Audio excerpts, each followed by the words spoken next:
Today's episode of Tales from the Hangman's Record takes us back to the year 1952. It was a year that saw the death of King George VI, with Queen Elizabeth II taking the throne. America ratified a peace treaty with Japan, martial law was declared in Kenya in the face of the Mau Mau uprising, and Pandit Nehru formed his first Indian government. In the UK, the first top 12 music chart is published on the 14th of November, with El Martino at number 1 with Here in My Heart. Just 7 days earlier, police had been called to a rare case of patricide in the southwest of England. There was no doubt the son was guilty of the brutal murder, but the main question was he mad or bad?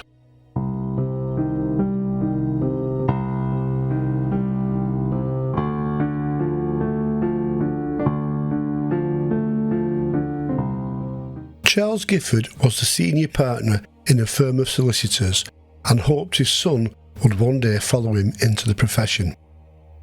The Giffords were a very successful family, living at Carrickowell, an imposing cliff-top mansion at Porthpean, Cornwall, on the southwest coast of England.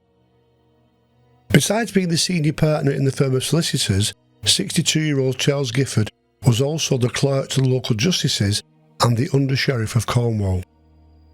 His wife Elizabeth was the vice-chairman of the St Austell Conservative Association and president of the Conservative Women's Association. The family had 2 sons, the youngest of which, Robin, had emigrated to Kenya to work on an uncle's farm in 1950.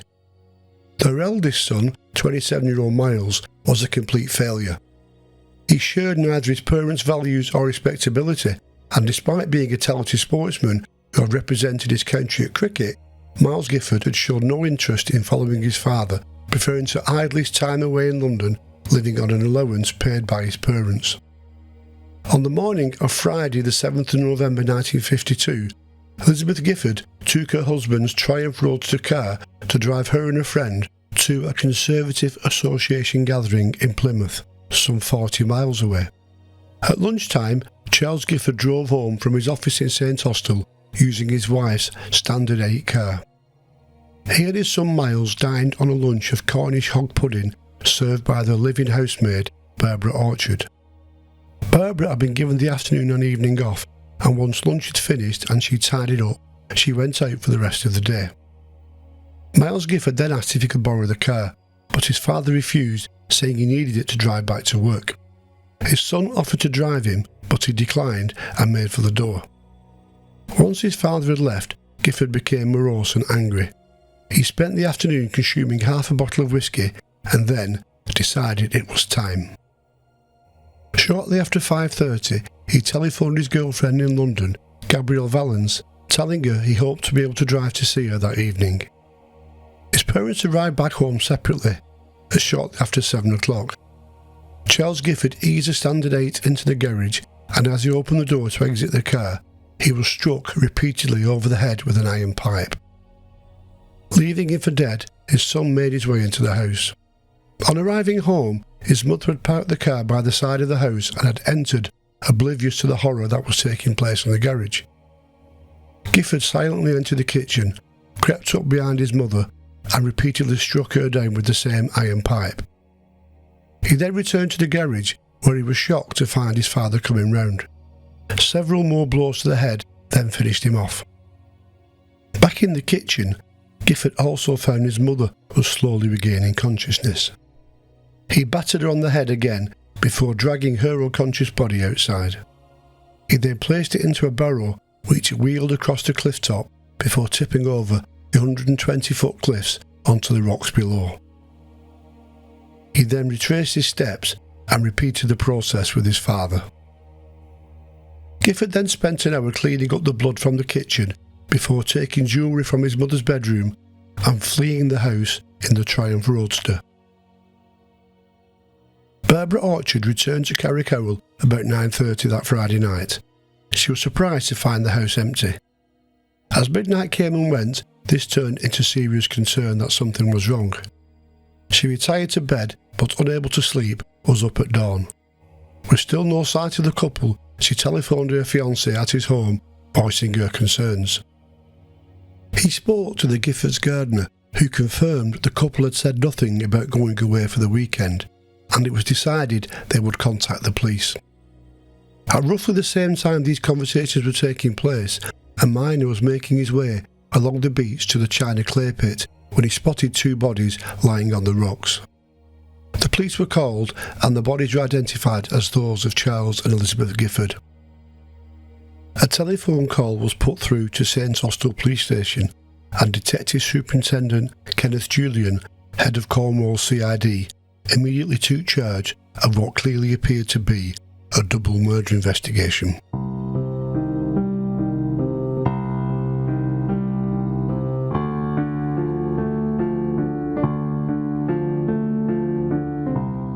Charles and Elizabeth Giffard were living in Hampstead, London, when their first son, Miles, was born on December 18, 1925.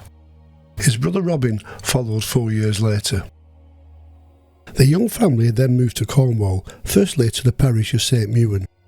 In January 1931, the Giffords placed an advertisement in the West Morning News for a single-handed nurse for the two children at their newly built home, Carrickowell, on the cliff top overlooking St Austell Bay. This resulted in the appointment of a nanny who punished any misdemeanours of the children, especially Miles, with beatings and being locked up in a dark cupboard. After a few years at a local primary school, Miles Giffard was sent off to Skatecliff Preparatory School, Egham, Surrey, before becoming a boarder, aged 13, at Rugby Public School in Warwickshire. It was at Rugby that Giffard's problems began to show. His appearance became unkempt, he wet the bed at night and bit holes in his bedsheets and became an habitual liar. After just 4 terms, Giffard's parents were told to remove him from Rugby, with the headmaster deeming him to be unteachable. On leaving Rugby, Miles Giffard enrolled as a boarder at Blundell School in Devon and was also referred to Dr Roy Craig, a Devon-based psychiatrist. Dr Craig found Giffard to be dull, with an apathetic and psychopathic personality, unable to respond to affection. As the nightmares continued and he began to suffer panic attacks, Craig diagnosed Giffard as suffering from a form of schizophrenia. After 2 years in his care, Dr Craig withdrew treatment, fearing further intervention would exacerbate the situation and lead to violent thoughts in Giffard's mind. In December 1943, after finishing school, Giffard joined the Royal Navy, completing 4 years national service without incident. Away from his overbearing father, it was probably the most stable period in his life so far. Following demob from the Navy, Miles Giffard returned to the family home with a newly gained self-confidence. He played county cricket to a high level, representing Cornwall in the 1948 Minor Counties Championship against Devon in Penzance in July 48 and Surrey Second 11 at the Kennington Oval in London a month later. His parents wanted him to follow into the family business, but after years of being put down and undermined by his father, Giffard was unwilling to be put in that position again. Charles Giffard was a belligerent man, a situation compounded by his drinking and his own mental health problems. Indeed, when his body had been identified on the rocks and information phoned through to St Austell Police Station, more than one officer was heard to say, "It serves the bastard right." In 1950, possibly because of their father's temperament, Miles Giffard's younger brother Robin emigrated to Kenya. Despite the constant run-ins with his father, Miles Giffard reluctantly agreed to join the family business. It was an unhappy time. He argued frequently with his heavy-drinking father, while his mother did her best to act as a peacemaker. In November 1951, Giffard inherited a £750 legacy. This gave him the chance to escape Cornwall, moving 170 miles away along the coast to Bournemouth. The money was quickly spent, and within a few months he had resorted to selling ice cream on the seafront. In June 1952, down to his last few pennies, he had no alternative but to return to Porthpean. He was able to persuade his father he wanted to turn his life around and find a job in London. His father agreed on a monthly allowance of £15. 2 months later, Giffard rented a furnished room on Walpole Street, Chelsea. The money from his father wasn't enough to cover his lifestyle, and he took to borrowing money from friends, getting credit in clubs and bouncing the occasional cheque. On one occasion, totally broke, he returned to Carrickowell, broke in and stole possessions, which he sold for cash to help subsidise his life in London. It was around this time that he met Gabrielle Valence. 19-year-old Gabrielle was an attractive woman who lived with her mother on Tite Street, Chelsea. Charles Giffard did not approve of his son's relationship and ordered him to end it. He told Miles that at the age of 26 he should settle down to a life in Cornwall and return to a steady job, preferably with a family solicitor practice. To his father, he was a sponger and a failure, and he needed to change his ways. Giffard told his father he had no intention of giving up Gabrielle and returning to live in Cornwall. With that, Charles Giffard stopped his son's allowance and refused to let him marry until he got a job. The stage was now set for the shocking events that would, within days, horrify not just Cornwall but the whole country.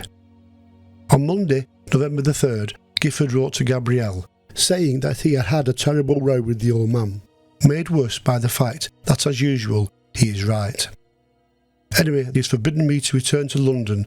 He says he will cut me off without the proverbial penny, so there does not seem to be any alternative. He has stopped my allowance, is giving me a pint of beer and 20 cigs a day, and has said no pubs. Short of doing him in, I see no future in the world at all. The only solution is killing the old man.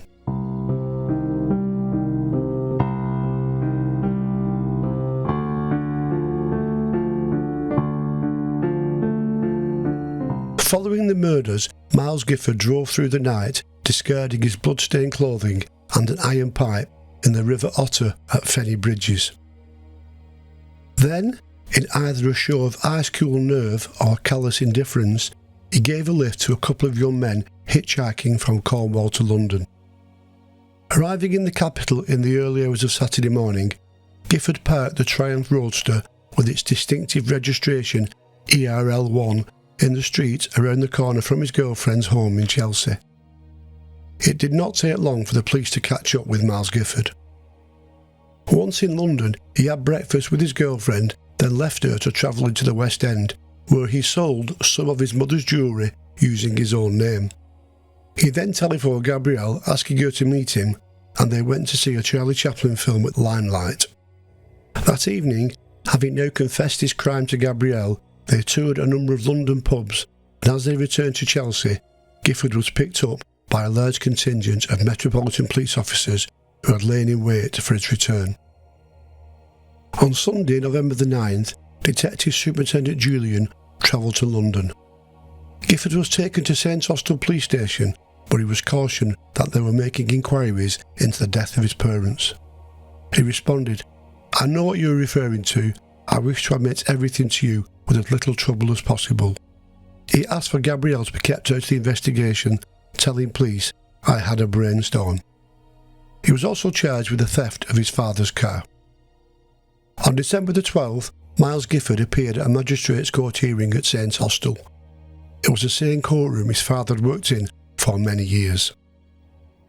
Details of the crime, the investigation and the arrest were revealed, with the most shocking revelation coming from pathologist Dr. Dennis Hocking. He said that his findings indicated that although Charles Giffard was already dead when tipped over the cliff edge, Elizabeth Giffard was still alive and may have been conscious when he wheeled her over the cliff, and it was a fall that had killed her. The hearing ended with Miles Giffard being arraigned to stand trial at the forthcoming Cornwall Assizes. On Wednesday, February the 4th, 1953, the trial opened at Bodmin before Mr. Justice Oliver. Although he confessed to the murder of both his parents, in cases of multiple murder, it was often the case of just being indicted for the murder of one, with the other left on file, although it could still be referred to if it was felt important to the case.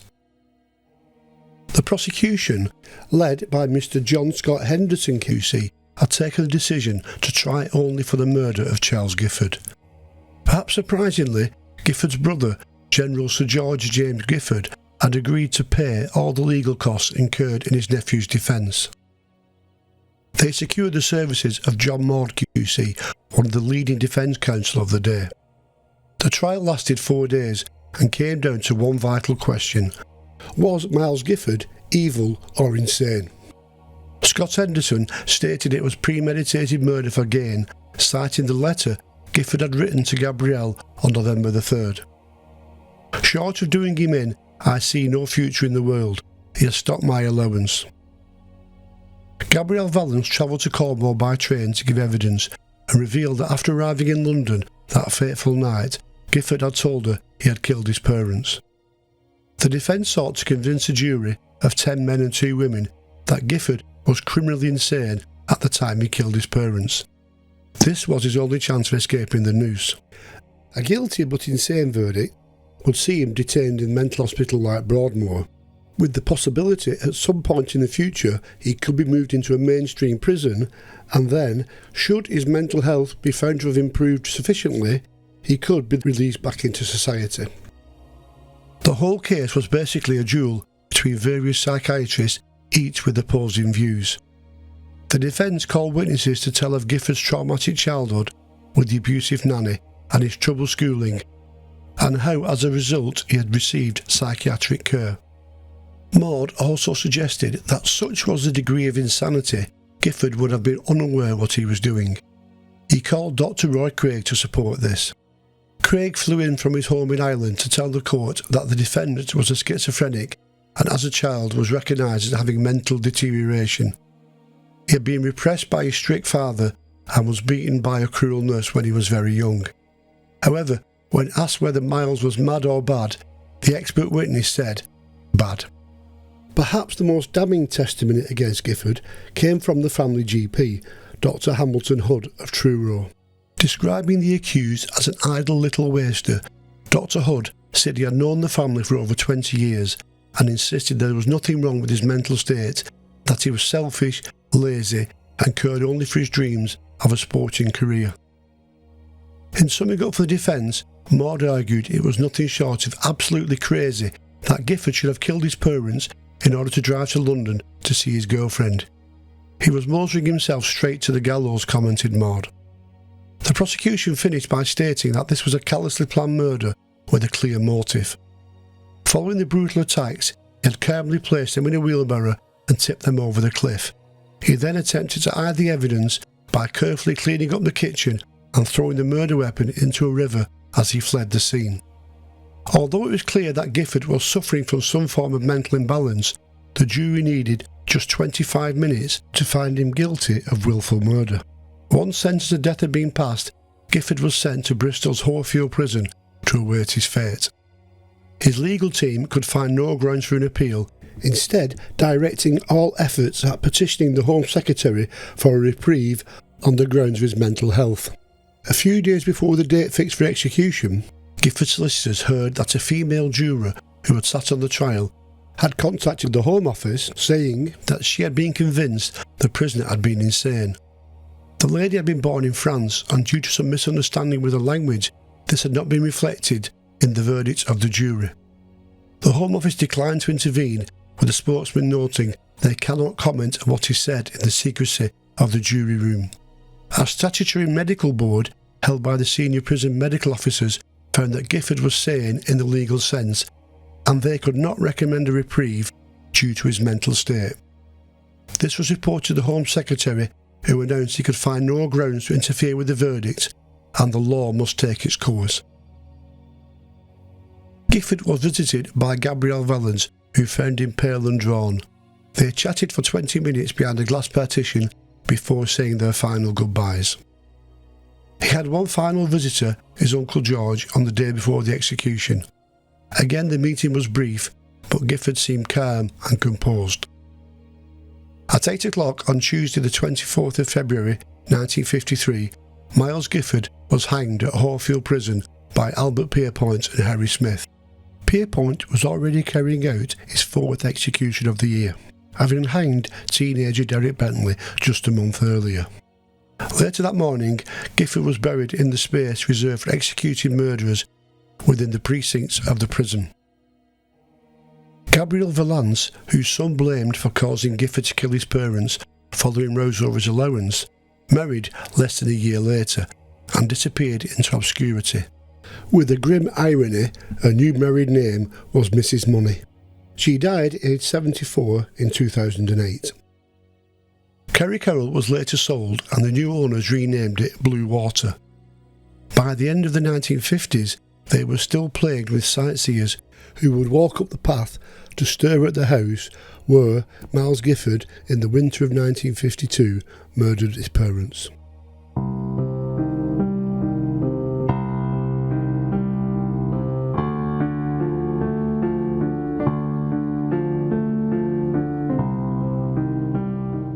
Was Miles Giffard mad or bad?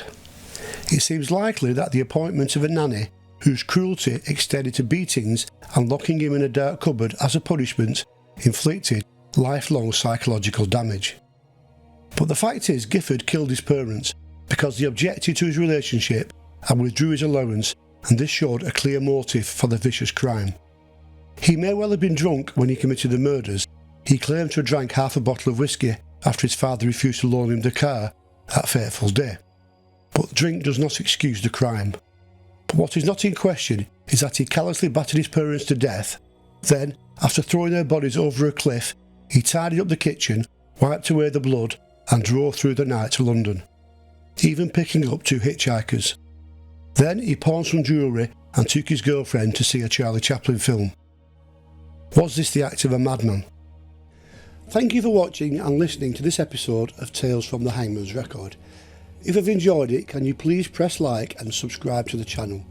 Your subscriptions are very important and help spread the word and keep the channel growing. There is no charge to subscribe and you'll not be bombarded with spam or junk videos. You'll simply be informed each time a new video is launched and invited to watch it as it premieres along with fellow subscribers. Check out my website stevefielding.com for information about all my books, including details of new releases, updates on a forthcoming second YouTube channel, and also plans on forthcoming Zoom talks and podcasts. Do you think justice was done and Giffard deserved to hang? Use the comments below for your thoughts on this case and for suggestions for further episodes in the Tales from the Hangman's Record series. So until the next time, thank you and goodbye.